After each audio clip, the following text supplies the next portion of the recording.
Qué gusto estar nuevamente con ustedes aquí en Un Bocado para el Alma, en el 1670 AM, Radio Anáhuac, Eleva tus sentidos. Estamos aquí en un programa más y tenemos una vez más a un directorazo de cine que viene a platicarnos de este mundo del cine, que como decimos el tema de hoy, el cine siempre es un buen plan.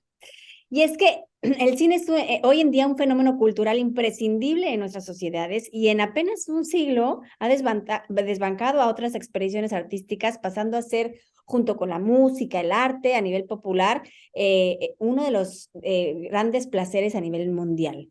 Esta aceptación, seguimiento y aplauso del público tiene su origen en lo que representa el cine para el ser humano. Y es que el cine forma parte de nuestra cultura, pero también se hace parte de nuestra vida personal, de nuestra biografía. ¿Quién no tiene una película favorita que en cierta forma es parte de su vida y representa ciertos momentos de su infancia, o sea, de su adolescencia? El cine nos gusta porque nos ayuda a afrontar cambios, nos expone a nuestros miedos y temores, nos ayuda a enfocar los problemas de una manera diferente, nos ayuda a expresar emociones, risa, angustia, empatía, tristeza. Permite afrontar y reconocer y superar las pérdidas también. Las películas pueden motivarnos a lograr un objetivo. Y es que el cine provoca placer, desarrolla creatividad y nos permite identificarnos en alguno de sus personajes, ayuda a evadirnos de los problemas diarios y nos ayuda a reflexionar sobre las cuestiones vitales y también ayuda a fomentar las relaciones sociales. Por eso el cine siempre es un buen plan, porque cada uno de nosotros tiene películas que le recuerdan su vida, con las que se sintió y se emocionó, con las que aprendió, disfrutó, con las que se imaginó, con las que lloró, con las que soñó. Y hoy, en Un Bocado para el Alma, tenemos al responsable o el culpable de muchas de estas emociones que hemos sentido y que nos han provocado en la pantalla grande, el cineasta Elías Namias. Así que, Elías, qué gusto, déjame presentarte, decir un poquito de tu trabajo. Les voy a decir un poco porque realmente ha hecho muchísimas cosas y muchísimas cosas para México que ya nos contará él. Muy interesante. Ha trabajado en la industria del cine y el video por más de 40 años. Ha asistido a directores como Dennis Hopper, Rafael Corky, Rodrigo García y muchos más. Con la obra de Alcino y el Cóndor de Litín, ganó una nominación al Oscar y fue ganador en el Festival de Moscú. Trabajó con Patricio Guzmán en el documental Clandestino, En Nombre de Dios, tocando el tema de la iglesia chilena bajo la dictadura de Pinochet. Ha sido guionista en la adaptación de 3 cuentos de Juan Rulfo en el largometraje Purgatorio, ganadora en el Festival de Varsovia, y escribió el último Griffith guión sobre la muerte de D.W. Griffith, Extraños en la Noche, sobre cineastas mexicanos que viven en Los Ángeles, y Feliz Año, acerca de las aventuras de un joven que decide irse de casa de sus padres.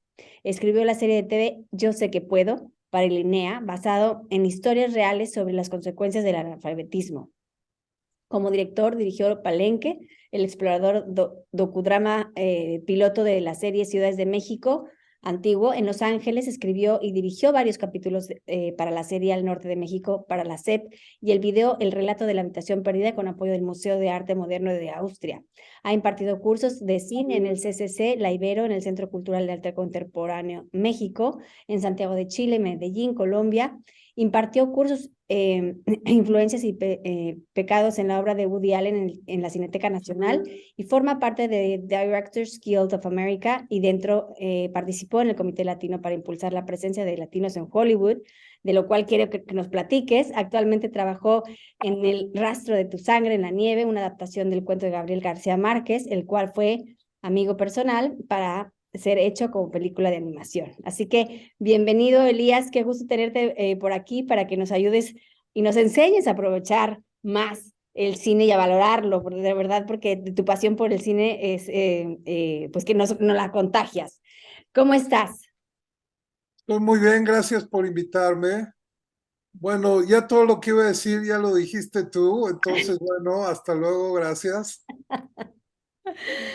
Bueno, cuéntame primero, ¿siempre quisiste ser cineasta? Eso, o sea, Sí, bueno, vamos a empezar por ahí. O sea, siempre quise ser cineasta porque no me gustaba estar en mi casa y había un cine cerca y entonces empecé a ir al cine como todo mundo, a entretenerme, a divertirme, un cine de escape, ¿me entiendes? Y de pronto vi una película que se llama Midnight Cowboy, en español Perdidos en la Noche, con Dustin Hoffman y John Boyd. Y es una película muy fuerte sobre un joven que se va a Nueva York a tratar de ser gigolo, porque viene de un medio muy terrible en Texas. Y entonces esa película me abrió los ojos y me hizo ver que el cine podía contar cosas más profundas que solo entretener. Y entonces ese impacto se me quedó. Yo vivía cerca de la UNAM y empecé a ir a los ciclos de cine de arte de la UNAM y así fue creciendo mi amor por el cine. En esa época no había ni VHS ni nada, o sea, tenías que cachar las películas en los cineclubs. Pero bueno, o sea, aprendí muchísimo viendo cine y mi aprendizaje fue leyendo cine, leyendo libros de cine. Entonces veía las películas y empecé a hacer una biblioteca que ahora es de más de 1000 libros de cine. Y así fue como aprendí. Pero bueno, Claro, pero retomé mucho eso. Te perdón, escucho. cuando tú empezaste a ir al cine, solamente podías ver una película, o sea, no es que pudieras escoger, era una la que Sí, veías. no, no, de, de hecho era el pase en la UNAM, eran 3 películas por 10 pesos, pero daban una a la semana. Y estaba muy bien organizado, o sea, la gente que lo organizaba sabía de la nueva ola francesa, de realismo italiano, o sea, de los grandes movimientos que había en cine a nivel mundial, también cine mexicano que se estaba haciendo en ese momento. Entonces, era una escuela muy buena y muy seria, ¿ves? Entonces, bueno, ibas aprendiendo y pues leías en los periódicos quién había ganado en los festivales y tal, pero tienes que entender que esas películas se daban en una sala en toda la ciudad, ¿me entiendes? Claro. Entonces, no, la cultura cinematográfica era muy limitada y eso afectaba el resultado de las películas. Eso afectaba. Tú lo completabas con libros, con todo lo que leías. Sí, pero o sea, había una tendencia, como había poca información, a agarrarte de lo que pudieras para contar una historia. O sea, el cine mexicano lo conocimos viendo en Televisa, cuando se llamaba Telesistema Mexicano, estaba el 2, el canal 2, el 4 y el 5. Y entonces en el canal 4 llegabas de la escuela Sí. y te chutabas ahí sí 3 películas en blanco y negro de, o sea, nosotros los pobres, que era la que más impactó, que la vimos 20 veces. Ajá, y tú no elegías, aquí para las generaciones más chicas que nos están escuchando, tú no elegías la película, o sea, tú veías la que te ponían y a lo mejor te gustaba una que hace un año habían puesto y te amolabas porque no la ibas a ver hasta que el director o no sé, a Televisa se le ocurría volverla a poner. Sí, pero bueno, o sea, me chuté todo Clavillazo, Tintán, Cantinflas, porque ahí sí daban 3 al día. Sí, Y, sí. y había algo muy importante de lo que hay que hablar, es que sí se daba una identificación de lo que veías con tu cultura, ¿entiendes? Te veías retratado en ese mundo. El cine mexicano fue muy importante en esa época y ahí está la época de oro del cine mexicano porque había arquetipos muy claros, ¿me entiendes? El peladito, los ricos que vivían en una casa que siempre había una escalera de caracol, tenían mayordomo de guantes, unas cosas medio absurdas, pero sí era un mundo que te quedaba cerca, ¿me entiendes? Hablaban en tu idioma y eran arquetipos que veías en la calle, el policía, la señora que hacía la limpieza, de todo, ¿me entiendes? Te contactabas con ellos, o sea, podías reflejarte en esa realidad. Y te ves retratado. En lo que tú dijiste al principio, que es muy importante, el cine sí forma parte de nuestras vidas porque hay una gran necesidad. O sea, yo como lo entiendo y lo he oído en otros lugares, es que la vida es caótica y el cine te la ordena, ¿me entiendes? Tú ves una realidad ordenada 2 horas. Y en el ser humano existe una necesidad de escuchar narraciones, ya sea en libros, en radio, en televisión, etcétera. Es la actividad a la que le dedicamos más tiempo, más que comer, más que tus relaciones sexuales, más que lo que sea, lo que más le dedicamos tiempo es a escuchar narraciones y a hablar de narraciones. Entonces, bueno, cuando aparece el cine, que, que viene a desplazar un poco al teatro, pues se abre ahí una gran ventana porque el cine rompe el espacio del teatro. O sea, ya puedes filmar donde sea y se van a las montañas, a los cerros, al lago, al mar. Entonces, el cine empieza en los espectáculos de feria. Es Mm. parte de ir a la feria y pagabas nada y veías una película que duraba 10 minutos y a tu casa. Yo creo que todavía el cine en parte conserva ese espíritu, ¿me entiendes? Ujú. Bueno, pues vamos al cine y sigue siendo el espectáculo más barato Sí. y ahora el cine se ha metido ya en la sala de tu casa, sobre todo después de la pandemia, ya el cine pasa de la sala cinematográfica a la sala de tu casa y con las pantallas que hay ahora de 70 milímetros y una calidad impresionante, ya la gente no va al cine. Y eso es una Mucho. de las preguntas que te quería hacer, Elías. ¿Tú crees que ha afectado mucho a la industria del cine en que pasen ya tan rápido las películas a la pantalla chica? Porque ya dices, bueno, pues se me pasó, no importa, ya en cosa de un mes la tengo en Netflix y la veo por ahí. Además, las casas, como bien dices tú, ya tienen este cine teatro, ¿no? O sea, que un cuarto especial de la casa para ver películas, ¿no? Entonces, ¿cómo ha afectado esto a la industria del cine?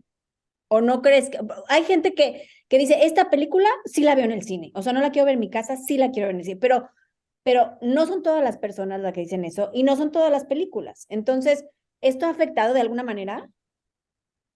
Bueno, ha afectado muchísimo porque ahora Netflix, la palabra Netflix ya es como decir Oxxo o decir Pan Bimbo o decir Uber. Ya Ujú. está en nuestra cultura la palabra Netflix. ¿Qué significa esto? Es que en cualquier momento por 100 pesos aquí en México puedes chutarte un mes de películas. O sea, tiene un aspecto positivo y otro negativo. O sea, es acceso y el aspecto negativo es que está retacado de que la programación bajó mucho la calidad porque obviamente hay una manipulación. O sea, en Netflix, por ejemplo, antes te dejaban hacer comentarios y luego los quitaron. Ya no Mm. puedes comentar, ¿me entiendes? Y hay una entrevista del dueño de Netflix en YouTube, en estos TED Talks, donde él dice abiertamente, dice, la gente cuando le preguntan cuál es su cine favorito, dice, no, bueno, a mí me gusta el cine de arte y me gusta tal película y menciona una lista de un cine de calidad y el dueño de Netflix dice, cuando en realidad lo que la gente quiere ver son asesinos en serie, criminales. Entonces ahí descaradamente dice que eso es lo que vende. Depende, claro. Y tú enciendes Netflix, está retacado de asesinos en serie, de casos reales, casos ficticios, pero ese morbo que había antes, en que tú pasabas por la calle y veías el periódico La Alarma, que Ujú. salían descabezados. O sea, tú tenías 10 años, ibas por la calle y descabezados Mm. en la portada de los Sí, es cierto, sí periódicos, es ¿me entiendes? cierto. Sí, sí, lo tenía Entonces, bueno, borrado eso, de mi mente, ya había logrado borrarlo de mi mente, Elías, ya me lo trajiste otra vez al concierto. había un encabezado que es uno de mis favoritos que decía, quería cantar como Frank Sinatra y se tragó un disco. Sí, no, no, no. Oye, Entonces, sí, vámonos a un corte, pero regresando, nos sigues platicando de este fenómeno cinematográfico y vamos a aterrizar a ver si nos puedes platicar sobre qué te parece lo que se está representando de México en las películas, porque como nos acabas de decir, antes veías una realidad que te tocaba y que había de todo un poco, ¿no? El pobre, el rico, y veías como esta realidad de manera muy organizada y algunos se reflejaban con uno y otros con otro. Pero hoy por hoy, ¿qué opinas de las películas que están reflejando, a mi parecer, pero bueno, tú eres el cineasta, así que hoy vas a venir a corregir, ¿qué opinas de estas películas que están reflejando lo peor de México y no nada más que se quedan en México, es a nivel internacional? Entonces, bueno, vamos a un corte y regresamos con esto. Vamos y venimos. ok, con mucho gusto. Bueno, estamos aquí de regreso en Un Bocado para el Alma, en el 1670 AM Radio Anáhuac, Eleva tus sentidos, y tenemos a nuestro invitadazo de hoy, otro cineasta, Elías Namías, que nos está platicando del mundo cinematográfico, nos está dando una visión importante de cómo lo ve él desde su perspectiva y de cómo creció con este cine, nos está hablando de cómo era antes, en años pasados, que realmente ha tenido una evolución impresionante, y nos quedamos con esta pregunta, Elías, sobre cómo ves tú el México que se está reflejando en las películas. No quiero decir las películas, pero bueno, las últimas dos o tres películas mexicanas que están en Netflix y que están reflejando un México corrupto, que entiendo que sí, que es una realidad que vivimos, pero no solamente eso, o sea, ¿no rescatas algún signo o símbolo o algo positivo que se refleje de México a nivel internacional? Entonces, a ver, dime si estoy bien, si estoy mal, corrígeme, ¿qué nos puedes decir de eso? Bueno, no sé si en tu pregunta estás incluyendo estas series que hay sobre los narcos y todo esto. Podríamos, Eh, sí, podríamos meterla, claro que sí. sí, mira, el nuevo cine mexicano, a mi punto, a mi manera de ver, sufre de dos fenómenos. Siempre el cine mexicano, bueno, de la nueva época, digamos, a partir de los noventas, ponle, se ha planteado dos temas. Este, la provincia y la ciudad, que es un tema recurrente, Ujú. y luego, bueno, ahora hay otro fenómeno que es el cine existencial. O sea, los cineastas jóvenes están como en crisis y ves unas películas de crisis existencial, todas son parecidas, ¿me entiendes? Ujú. Porque aunque hay acceso a ver mucho cine, ahora el fenómeno es al revés. Hay tanto cine que dicen, no, yo voy a hacer el cine a partir de mí mismo Mm. y no de una cultura cinematográfica. O sea, los jóvenes no han visto todas esas películas que te dije de Pedro Infante, de María Félix y tal.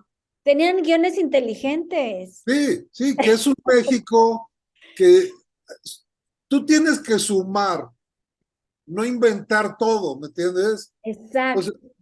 tú ves a los cineastas de Hollywood, te podrán caer o mal, bien o mal, pero ellos se han visto todas sus películas y ellos construyen sobre lo anterior, ¿me entiendes? Entonces, siguen funcionando los arquetipos Ujú, para hacer nuevo cine. En México los arquetipos desaparecieron, ujú, sobre todo cuando se dio el cine de ficheras y de que bajó mucho la calidad y se hizo un cine muy corriente, por llamarlo vulgar de alguna manera, y no se han recuperado los arquetipos. mm. Entonces tú te mueves a través, dentro del fenómeno narrativo, te mueves a través de arquetipos y de mitos para entender la narración. Entonces, como no hay arquetipos, ya lo que aparezca tiene que tener una validez según el cineasta, ¿me entiendes? Y Y eso que él, está pasando, perdón, eso que está pasando en el cine, que no hay arquetipos, está pasando en toda la posmodernidad. en la educación, en la familia.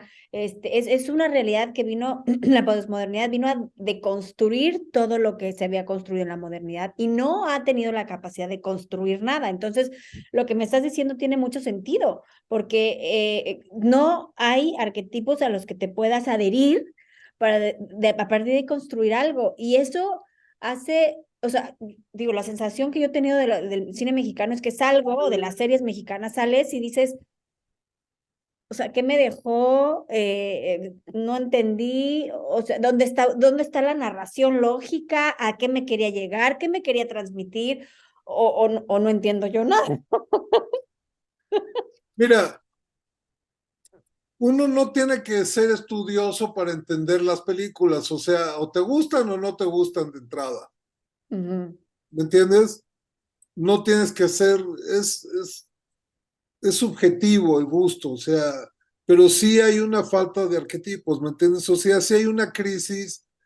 Mira, por un lado, sí hay buen cine, hay ujú. muy buen cine, o sea, yo tengo un cine club virtual, al rato hacemos el anuncio completo, Ay, sí, por favor. y yo te puedo enseñar buenas películas, una buena diaria durante años, ¿me Ujú. entiendes? No todas de cine mexicano, por supuesto, pero sí hay buen cine. Lo que pasa es que la maquinaria de Hollywood es feroz, ¿ves? O Mm, sea, ellos rodean su película de todos estos programas de entrevistas, de sí, Tonight Show, bla, bla, bla, se hace donde toda los una actores mercadotecnia. descaradamente van a promoverse. La maquinaria es muy fuerte porque los americanos, como son muy listos en algunas cosas y en otras no tanto, saben que la maquinaria cinematográfica es por donde entra la cultura y entra el iPhone, la ropa. O sea, una película es un comercial de 2 horas sobre una cultura. Y Ujú. entonces en el cine mexicano, como tú bien dices, yo el ejemplo que siempre uso es, nunca he visto un Sanborns en una película mexicana. Claro. Y entonces en el cine gringo dices, este, ya te sabes hasta los diferentes barrios que hay en Nueva York. El Bueno, Bronx, conocíamos el Starbucks desde antes de que llegara a México sí, por mucho, ¿no? sí. Porque era típico el que salía de su departamento, se iba a trabajar, pasaba por su Starbucks. O sea, nos los vendieron años antes de que llegara a México. Y entonces llegó y fue un boom. O sea, A mí se me hace un milagro que la cultura mexicana sobreviva, porque siendo vecinos de los norteamericanos es súper fuerte, pero las raíces de la cultura mexicana son más profundas, ¿me entiendes? Si claro. no existiera un México prehispánico y, o sea, mira, otro ejemplo que yo uso es que la pobreza en Estados Unidos es, la gente pobre va al McDonald's, no digo que solo los pobres, pero ya debajo del McDonald's no hay nada, ¿me entiendes? Y aquí debajo del McDonald's puedes ir a un mercado, puedes comprarte unas tortillas, unos frijoles, una lata de chiles y la libras, ¿me entiendes? Allí la realidad es mucho más reducida y y México ha sobrevivido porque existe esa realidad debajo de la realidad. O sea, Ujú. el México prehispánico sigue sosteniendo, son parte muy importante de las raíces de nuestra cultura, muy importante, aunque no se manifieste enfrente, ahora se está desarrollando mucho, como tú bien lo sabes, que se está dando una cultura de inclusión. Ujú. Los gays, el movimiento LGBT, Ujú. nunca me prendo las siglas, pero LGBTQI de exacto, XYZ. Ajá. YZ, eh, los pueblos nativos norteamericanos, y entonces, bueno, esos temas que siempre estábamos en segundo plano, los mismos latinos en Hollywood, que no, siempre te decían, no, es que va a haber una explosión latina. Yo viví en Los Ángeles muchos años y siempre nos decían, no, es que ya va a haber una explosión latina, y nunca hubo nada, ¿me entiendes? O sea, fuera de como agua para chocolate duró un año en cartelera. Ujú. Y eso, Harvey Weinstein, que ahora está en la cárcel, hizo su dinero con como agua para chocolate.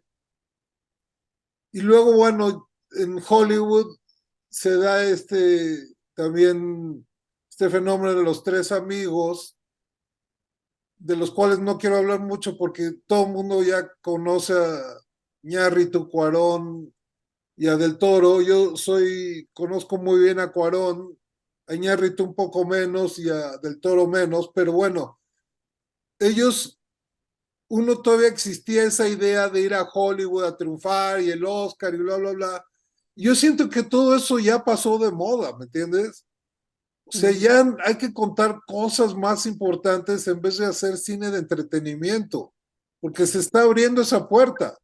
Entonces tú Eso, lo ves, nada más déjame terminar esta idea, tú sí. lo ves en Cuarón y en Alejandro González, que vienen a México a hacer películas sobre su cultura, o sea, Roma y Bardo, ¿me entiendes? Porque hay una necesidad de verte retratado en la película. La gente no va al cine a entretenerse, va a buscarse. Ay, Eso es wow. algo que la gente no sabe, pero tú Eso te me vas a encantó. buscar al cine, aunque sea una película de karate, de lo que quieras, ¿me entiendes? De ahí parte un fenómeno todavía más importante que estamos viviendo ahora, que es cuando se inventa el Internet. Lo más importante que tampoco se sabe a nivel de cultura popular es que cambia el protagonista de tercera persona a primera persona. O Mm. sea, tú ya no tienes que ir al cine y decir, no, es que yo soy Julia Roberts y quiero que me bese Brad Pitt, ¿me entiendes? Gracias al Internet, tú ya vas a ser Julia Roberts. Tú abres tu canal de YouTube y sales en traje de baño o lo que quieras. Cuentas una historia, hablas de cómo te dejó tu novio, pero tú eres el protagonista. O sea, el discurso está pasando de tercera persona a primera persona. Eso es súper, súper importante, porque eso es lo que está desplazando al cine clásico con el que crecimos. Y ahora Claro, que se viene la inteligencia artificial, tú vas a poder hacer una película entera en tu casa. O eso sea, con fondos, personajes, vas a contar lo que quieras y eso va a democratizar la expresión audiovisual. claro, y además, pero va a exigir más de los directores, si es que, o sea, pues sí, de los directores que tienen, digo, la experiencia nadie se los quita, aunque tú hagas una película en tu casa, para contar historias, mucho más interesantes, ¿no? Usar toda esa experiencia que tienen para que sea lo que se diferencia de alguien que de repente yo, que se me pega la gana a contar una historia y a grabar una película en mi casa, o sea, me parece que la competencia va a ser fuerte, pero va a exigirnos más de contar cosas que valgan la pena. Y con esto quiero sumar mi siguiente pregunta, Elías. ¿Tú Dime. consideras, bueno, me encantó esto que dijiste que la gente no va al cine a entretenerse, va a buscarse? Y entonces, ¿tú consideras que el cine es para solo entretenerse o para educar o para ninguna de las dos? Para esto que dijiste, para buscarse. Mira, el cine da para todo, o sea, sí puedes ver cine para escapar, o sea, la Guerra de las Galaxias, aunque sí tiene unos arquetipos muy claros, pero, o sea, aunque digas, no, es que estoy harta de trabajo en un banco y ya estoy harto de ser cajero y voy a ir al cine a olvidarme de. En parte sí y en parte no, ¿me entiendes? Porque te digo, la película más, si tú vas a ver una de karatecas, hay un proceso de identificación. O sea, el ser humano se identifica, tu mente, o sea, te lo voy a poner más fácil. Antes del cine, la gente iba al teatro o a la carpa o al vodevil, etcétera, que era en vivo o es en vivo. Todos los actores están ahí. Pero ve cómo es la mente que se inventa el cine y tu mente se identifica, aunque existe el artificio de la pantalla y de la cámara, ¿me entiendes? Ujú. Entonces eso ya, tu mente, eso lo vuelve real y tú sientes emociones verdaderas. O sea, O sea, en el teatro pasa lo mismo, hay sí, este proceso identificatorio. O sea, tu cabeza en cualquier cosa que veas trata de encontrarse. exacto. Se Mm. acomoda tu pensamiento a lo que te están contando. Entonces, a mí me choca la palabra entretenimiento. O sea, para mí las películas son películas y, oye, es que no tengo nada que hacer en las próximas 2 horas, voy y me chuto una película porque, o sea, esa idea de que la vida es aburrida y voy a llenar el tiempo yendo al cine, se me hace un... También, Desperdicio. también es donde se aprovecha la gran industria que es la norteamericana para venderte cosas realmente inútiles, ¿me entiendes?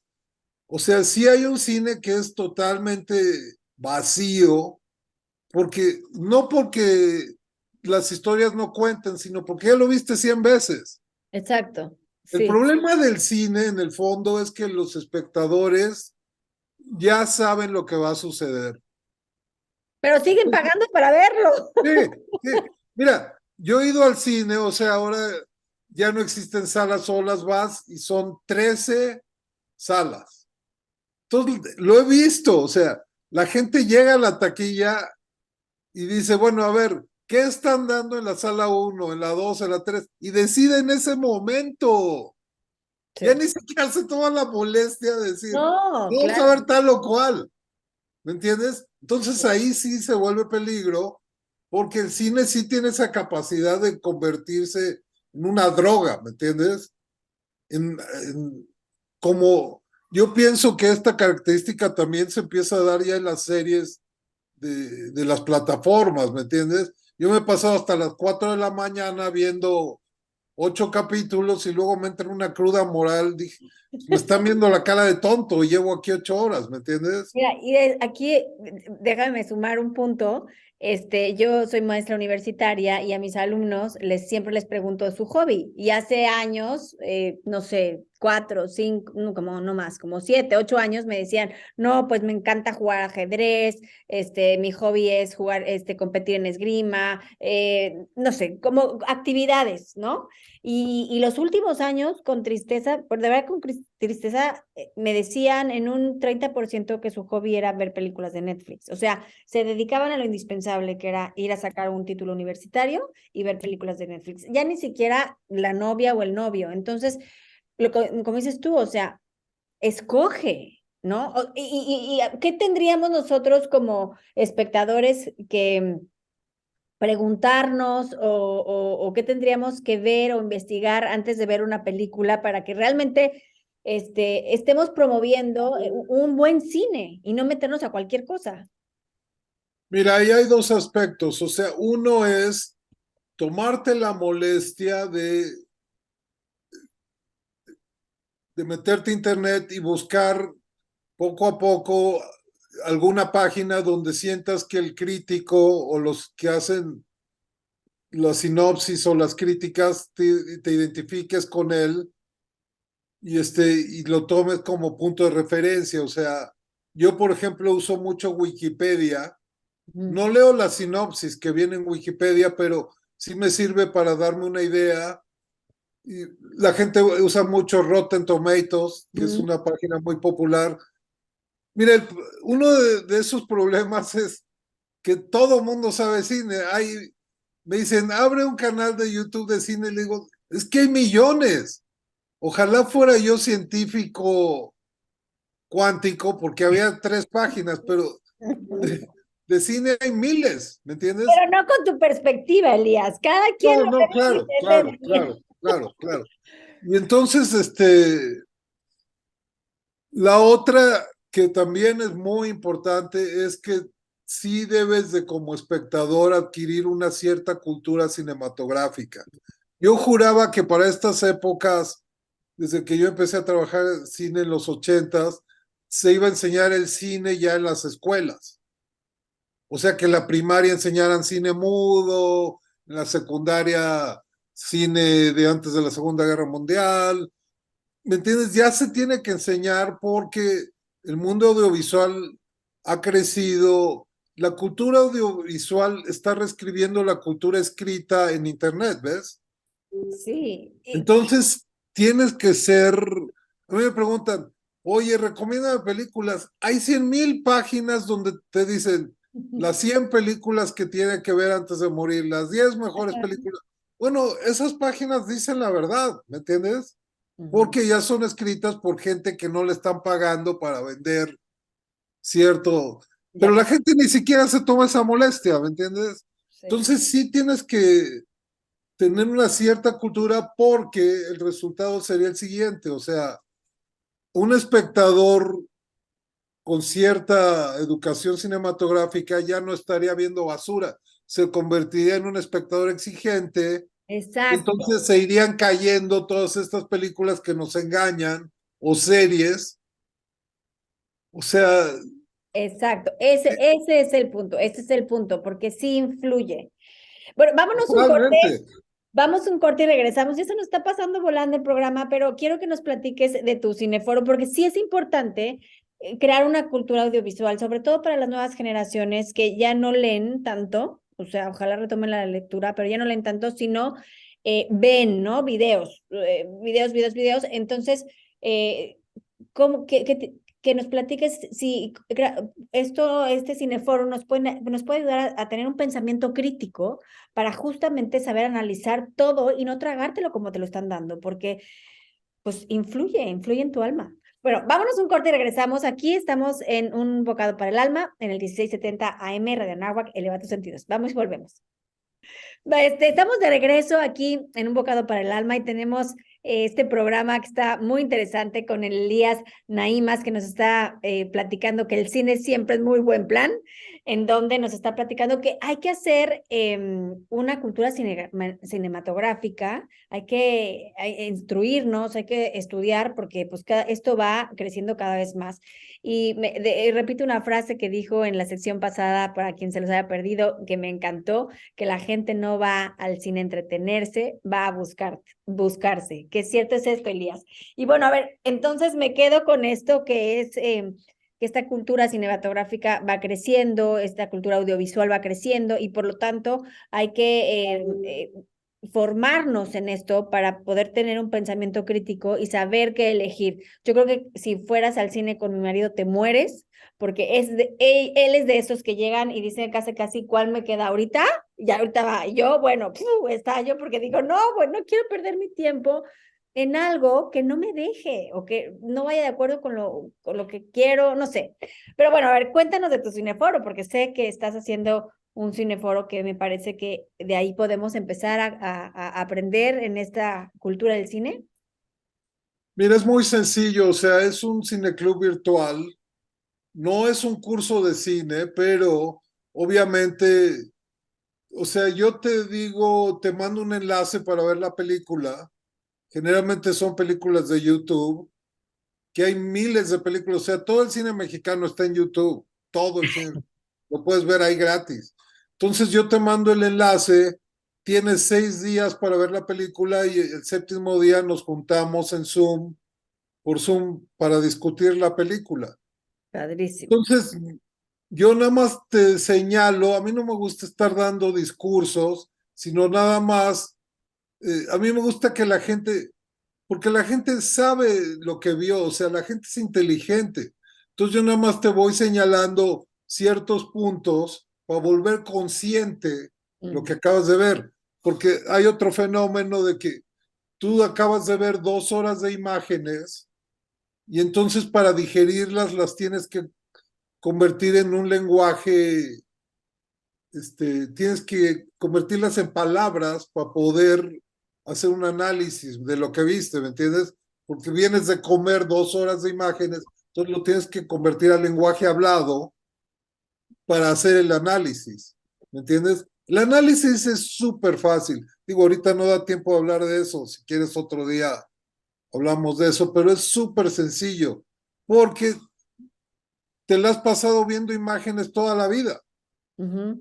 Entonces yo nada más te ayudo a que tú traigas al consciente ciertas herramientas que te van a ayudar a entender mejor la película y Como a ser más crítico. interpretarte esas imágenes y poder Sí, sí, sí, sí, practicar. sí, totalmente, totalmente. O sea, sí, cómo ser un cinéfilo más exigente, ¿me entiendes? Es Ay, sí. súper fácil, es súper fácil. O sea, tú Para ti, pero ¿por qué tú?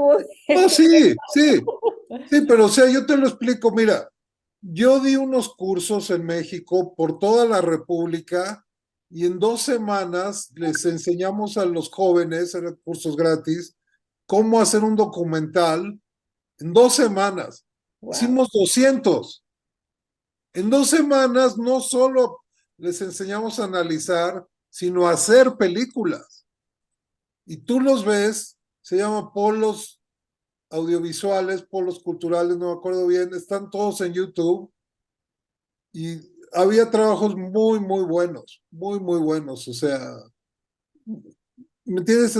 Y, o sea, el modelo de que tengo que estudiar 4 años, 5 años, eso ya se acabó. Sí, ya no. Toda la No, porque aparte información, o sea, en YouTube te lo explican, ¿no? O sea, el problema es al revés, o sea, hay 20 entrevistas con Hitchcock, yo te digo cuál es la buena, ¿me entiendes? Lo ujú. que se necesita son curadores culturales, Exacto.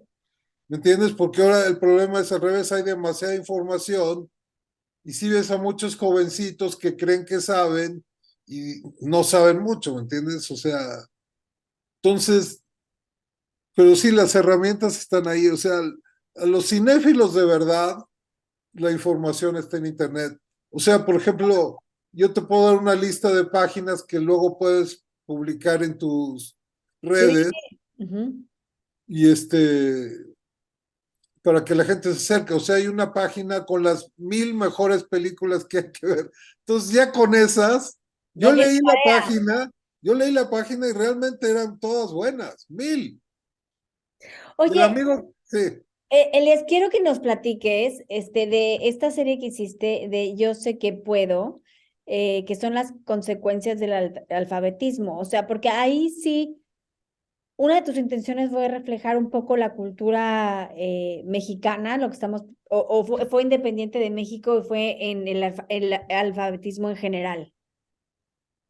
mira, fue una serie súper interesante porque de esta institución que ayuda a la gente a alfabetizarse, hicieron entrevistas a gente analfabeta que eran historias reales y nosotros las hicimos con actores.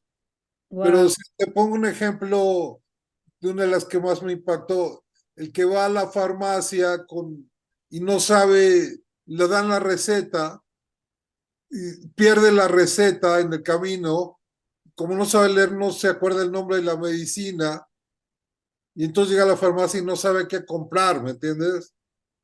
Entonces eran historias muy dramáticas, muy dramáticas, y yo creo que quedaron bien, o sea, pero te das Con cuenta qué que intención lo hicieron?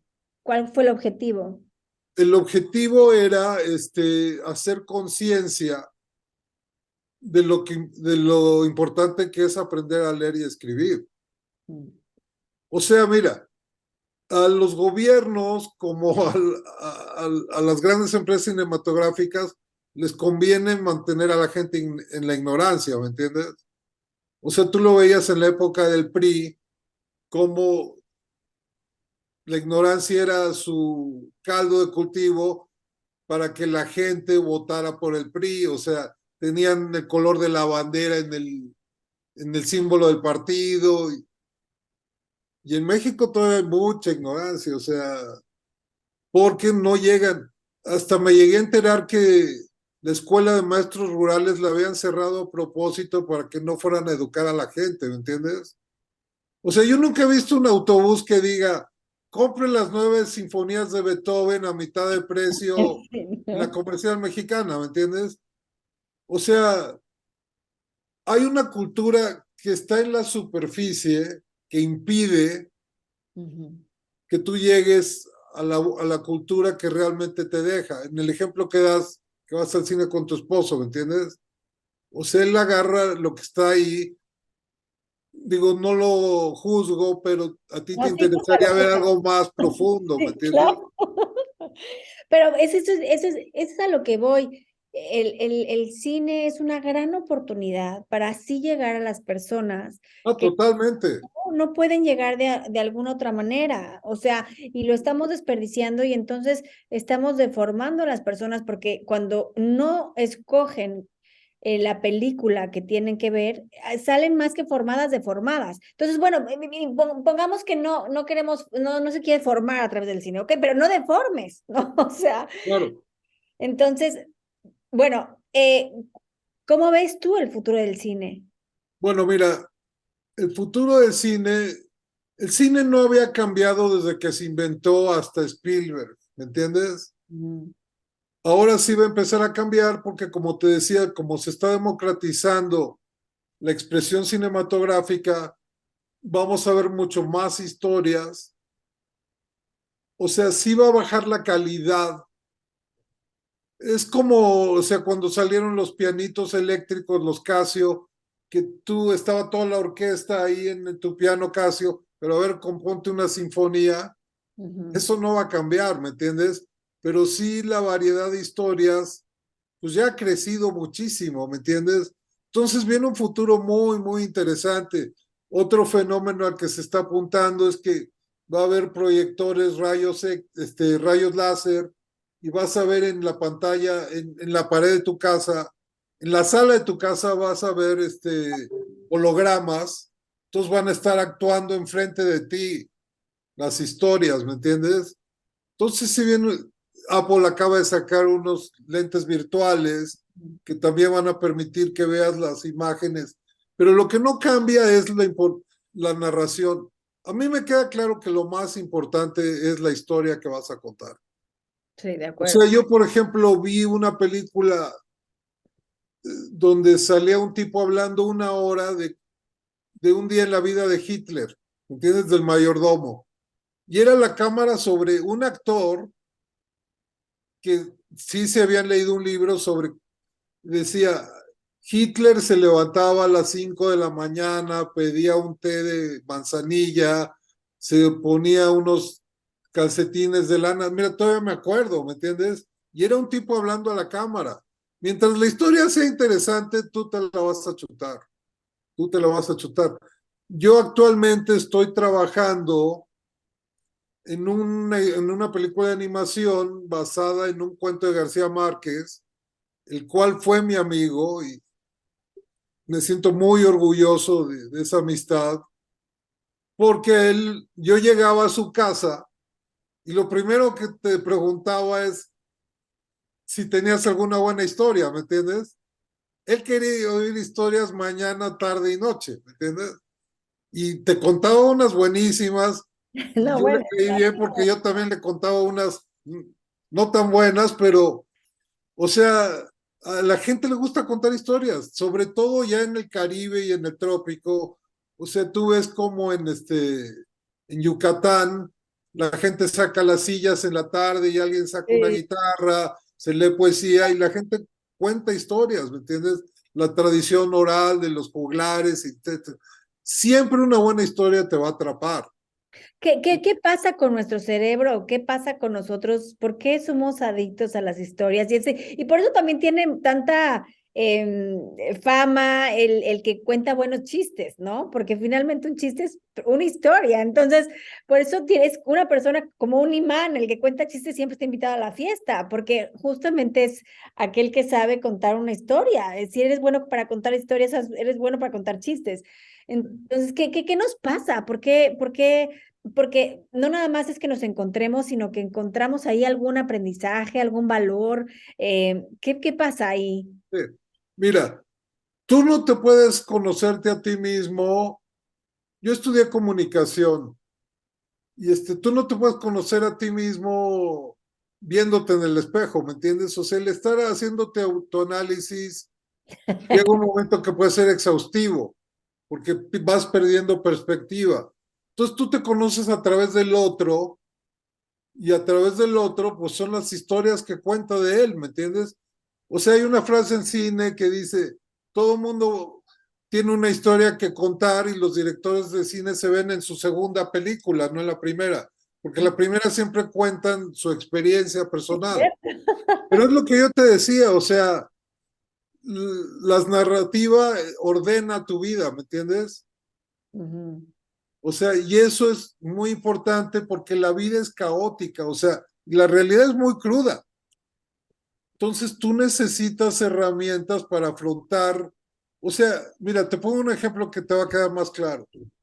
Tú vas al cine a ver una película de terror o de un asesino en serie con las que dan en Netflix y el tipo, el asesino mata 20 y tu subconsciente sublima el peligro que tú tienes como ser humano de salir a la calle de noche y que te dé miedo y tal, pero ya lo sublimaste ese miedo porque ya te chutaste una serie de un asesino, ¿me entiendes? Entonces tu mente elabora eso y te ayuda a perder ese miedo, ¿me entiendes? Porque si te da mucho miedo, tú dices, no, bueno, estoy viendo una película, estoy aquí sentado y nadie me va a atacar, ¿me entiendes? Claro, porque Entonces, tu cerebro no sabe que es una película. exacto, Mm. exacto. Tu cerebro lo toma por real. Entonces tú cuando ya estás muy asustado, dices, no, es que es una película, no, no tengo por qué asustarme. O sea, hay películas que sí trascienden eso, como El Exorcista, de que como también jugaba con los valores de la Iglesia Católica, pues penetró más a fondo, ¿me entiendes? Pero no diario salen películas así. Claro, Hay no. películas que te dejan un impacto para toda la vida, ¿me entiendes? Están súper bien hechas. Hacer una Oye, buena película no es fácil. acabo de ver una película, no sé si ya la viste, Nefarious, que justamente es de un, hablando de las películas de terror, es un preso poseído. Y sí, yo creo que es de las que me voy a acordar toda la vida.